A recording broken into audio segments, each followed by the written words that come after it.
बिस्मिल्लाहिर्रहमानिर्रहीम। दोस्तों, आप खैरियत से होंगे। आज मैं आपको बताऊंगा दो बीमारी और अंडे।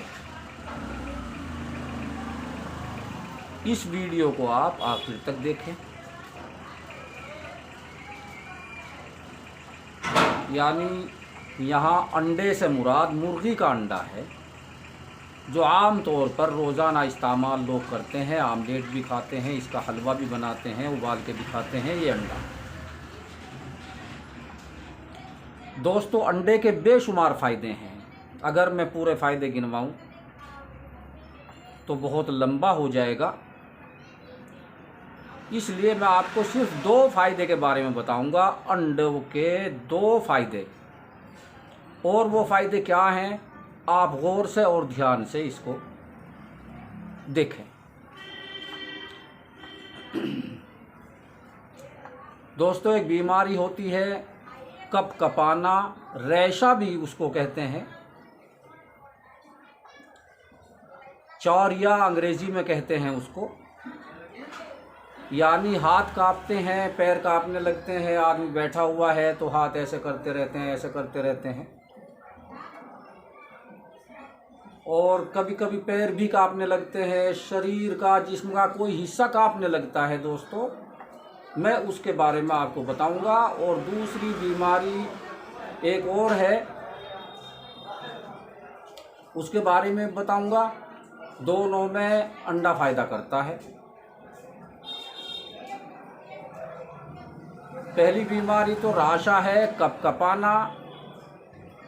इसमें अंडा किस तरह से इस्तेमाल किया जाता है आप ध्यान से देखें।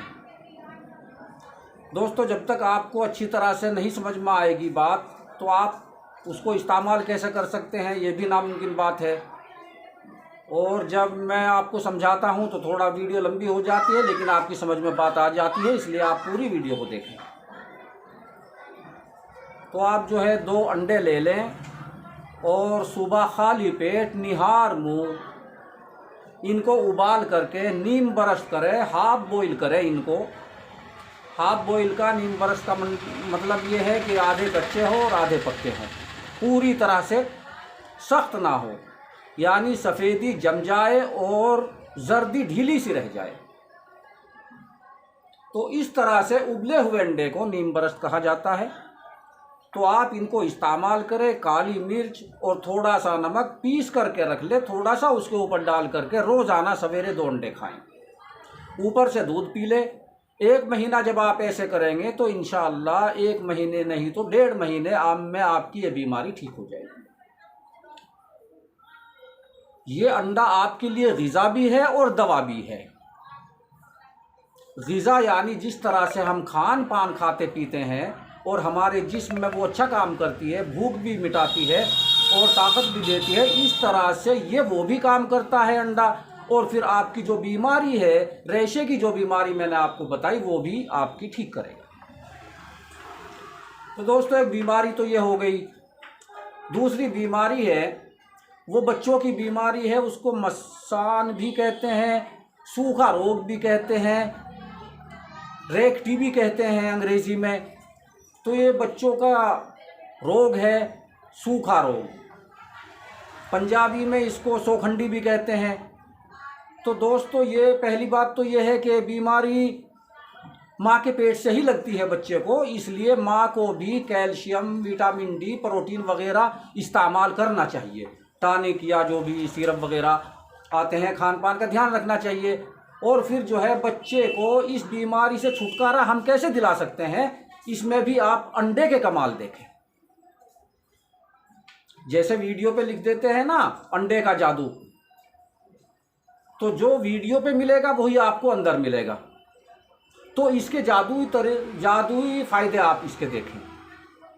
यानी अगर किसी बच्चे को सूखा रोग है तो उस बच्चे का इलाज कैसे अंडे से किया जाएगा, आप इसको ध्यान से देखें। उसका तरीका यह है कि जिस बच्चे को सूखा रोग हो, सूखता जा रहा हो, खान पान शरीर में न लग रहा हो और परेशानी में मुब्तला हो और वो हर वक्त बीमार, बुखार वगैरह उसको रहता हो, और हकीमों तबीबों ने उसके एक अलामात, सिम्टम्स भी बतलाए कि उसकी पहचान क्या है, तो आप जो है उसकी कान की लो ये पकड़ करके देखें और उसको दबाएं, बल्कि नाखून से थोड़ा दबाएं। अगर बच्चे को कोई एहसास नहीं हो रहा है तो उसको सूखा रोग है। तो अब सूखा रोग में आप इसको इस्तेमाल कैसे करोगे, देखने की बात यह है। इसका तरीका यह है, पहला तरीका तो वही है कि नीम बरश्त हाफ बॉयल अंडा करके बच्चे को उम्र के मुताबिक सिर्फ जर्दी खिलाए, सफ़ेदी नहीं, जर्दी खिलाए 1-2 ग्राम। अच्छा, फिर बाद में जो असल फ़ायदा मैं बता रहा हूँ, जो बीमारी को बिल्कुल ठीक करेगा, वो ये है कि आप एक देसी अंडा ले लें और उस अंडे को तोड़ करके सफ़ेदी अलग कर लें और जर्दी आप अपनी हथेली पे ऐसे रखें। ये आप देख रहे हैं, इस तरह से आप रखें। और जिस बच्चे को सूखा रोग है उस बच्चे को अपनी हथेली पर बिठाएं। हथेली नीचे रखें, ज़मीन पर रखें, ऐसे नहीं कि इतने ऊपर उठाएं, आप ज़मीन पर रखें और उसके ऊपर जो है बच्चे को बिठाएं। जैसे बच्चा उसके ऊपर जर्दी के ऊपर बैठेगा तो बच्चे की पोटी की जगह उस जर्दी को जज्ब कर लेगी, यानी अपने अंदर ले लेगी उसको। और आप रोज़ सवेरे के वक्त या शाम के वक्त इस तरीक़े को अपनाते रहें, इसको करते रहें। कुछ दिनों तक करेंगे तो इंशाअल्लाह बच्चे का सूखा रोग बिल्कुल ठीक हो जाएगा और वो तंदुरुस्त होता चला जाएगा। और जब ये जर्दी उसकी पोटी की जगह अपने अंदर लेना बंद कर दे, उसको जज्ब करना बंद कर दे, तो आप समझ ले कि बच्चे का सूखा रोग ख़त्म हो गया। या पहले ही दिन आप जब इस काम को करेंगे कि हथेली पे रख के उसके ऊपर बच्चे को बिठाएंगे, बच्चे की पोटी की जगह पर लगानी नहीं है, बल्कि बच्चे को उसके ऊपर बिठाना है। हाथ नीचे रख करके उसके ऊपर बिठाओ बच्चे को। अच्छा, अगर जर्दी जज्ब ना हो, उसकी पोटी अपने अंदर ना ले, तो समझ ले इसका सूखा रोग नहीं है। और अगर वो अपने अंदर ले ले तो समझ ले कि इसको सूखा रोग है। लिहाजा बच्चे का आप अंडे से, यानी अंडे की जर्दी से इस तरह से इलाज कर सकते हैं और ये 100% बहुत कारगर इलाज है। अगर किसी को इस तरह की बच्चे को बीमारी है तो आप इस फार्मूले को, इस तरीक़े को आजमाएं, इंशाअल्लाह आपका बच्चा बिल्कुल तंदुरुस्त हो जाएगा। तो दोस्तों, ये थी आज की वीडियो। अलविदा, खुदा हाफिज़, अस्सलामु अलैकुम।